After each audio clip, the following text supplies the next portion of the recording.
So today I'd like to talk about what you do if the police call your home. So a lot of times what will happen is the police during their investigation will call the person who they're investigating and ask them some questions, whether to further just the investigation or whether to see if the person's going to incriminate themselves. Probably both. Sometimes they will take that statement and then ask the person to come in. My advice is don't ever give a statement. There's no reason to ever have a conversation with them and explain anything to them. Now, let's talk about what happens if they don't take a statement, but they call you and they say, hey, listen, we'd like you to come down to the precinct. We have a couple questions for you. We'd like to work this out. And I'm sure if you answer some questions, everything will go away. That usually means you're being arrested. Okay. There's never a reason to speak to the police, and there's never a reason to go down to the precinct and have a conversation with them because they don't want to hear your story.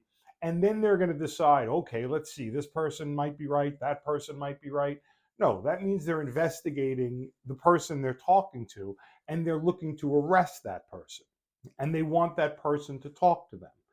And one of two things could be in exist. So what I usually do, hopefully at that point, the person calls me as an attorney. Okay. Then what I do is I call the detective and I say to the detective, if you're going to arrest my client, we'll be happy to work out a surrender. We'll bring the client in voluntarily, but they're not going to come down and answer any questions. So just let me know what you want to do. So sometimes there's plenty of evidence to arrest the person, and the detective says, okay, we'll work out a date and we bring her.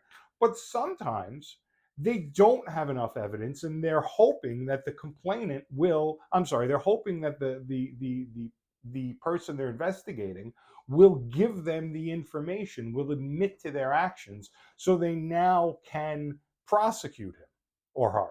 So that's why, people are afraid. They don't know what they're doing. They want to explain their story. It's never a good idea to explain your story. It's never a good idea to go down to a police precinct. It's never a good idea to do this without an attorney, in all honesty. And this way you make sure that all your rights are protected.